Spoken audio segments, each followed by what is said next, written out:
Potencial de membrana, ele ocorre porque a gente tem a membrana plasmática formada por uma dupla camada de lipídios, alguns canais seletivos para íons específicos e também bombas de sódio e potássio, bombas iônicas, que estão jogando íons para o outro lado, formando esse potencial de repouso. Então, a gente pode imaginar que funciona como um circuito resistor-capacitor, que vocês devem ter aprendido no BCIT.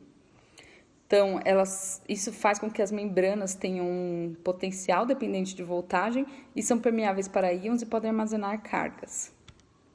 Então, o que acontece no potencial de repouso? Ocorre uma distribuição desigual de íons em cada lado da membrana.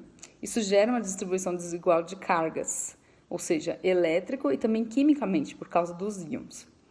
Então, a gente pode ver nessa imagem que o íon sódio e cloreto estão mais concentrados no meio extracelular, enquanto o íon potássio está mais concentrado no meio intracelular.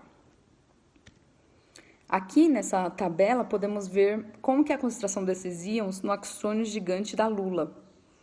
Tá? Então, a gente pode ver nitidamente aqui o potássio, 400 milimolar, é muito mais concentrado no citoplasma do que no meio extracelular, enquanto o sódio e o cloreto são mais concentrados no meio extracelular do que no citoplasma, levando a potenciais diferentes de cada íon.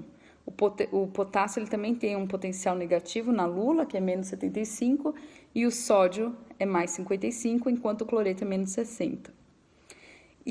Essa diferença de concentração de íons gera duas forças, a força química e a força elétrica, que é chamada também de força eletroquímica.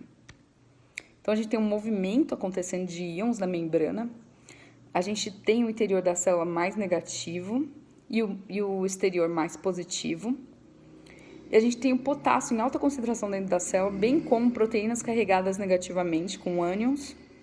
E no meio extracelular a gente tem muito sódio, tem também cloreto. Então, o potássio ele vai tender a sair, ir do meio mais concentrado para o menos concentrado. Mas chega um momento que ele atinge o equilíbrio quando o potencial de membrana é negativo. O sódio, ele tende a entrar na célula. Ele é mais concentrado no meio extracelular e ele tende a ir para o meio menos concentrado, que é o intracelular. Mas ele também atinge um equilíbrio, que é quando o potencial de membrana é positivo e ocorre uma inversão no potencial. Então, existem esses equilíbrios de cada íon. O íon de sódio, por exemplo, é 56 mV e o do potássio é menos 102 mV. Isso ocorre por quê? Porque a permeabilidade da membrana é diferente para cada íon. Ela é muito maior, por exemplo, para o potássio pode sair à vontade do que para o sódio entrar.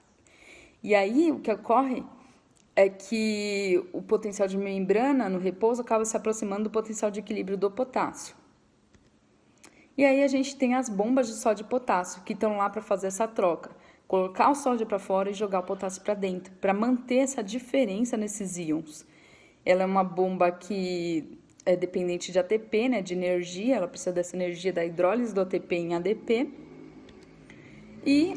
Então, o potencial de repouso é formado por quais são as características dele? Pela distribuição desigual de íons em cada lado, porque ocorre uma diferença na permeabilidade da membrana para íons específicos e também por causa da ação de bombas iônicas. Então, aqui a gente tem uma imagem que resume isso. Então, a gente vê uma maior quantidade de íons potássio dentro da célula e uma maior quantidade de íons sódios fora da célula. A gente vê os canais de vazamento dos dois íons, sendo que o de potássio é em maior quantidade. Então, tem muito potássio saindo, deixando o interior mais negativo. E a gente tem as bombas de sódio e potássio voltando o potássio para dentro e jogando o sódio para fora para manter essa diferença entre o meio intracelular e o meio extracelular. Eu espero que essa explicação tenha ajudado. Qualquer dúvida podem mandar e-mail e entrar em contato pelo fórum também. Um grande abraço!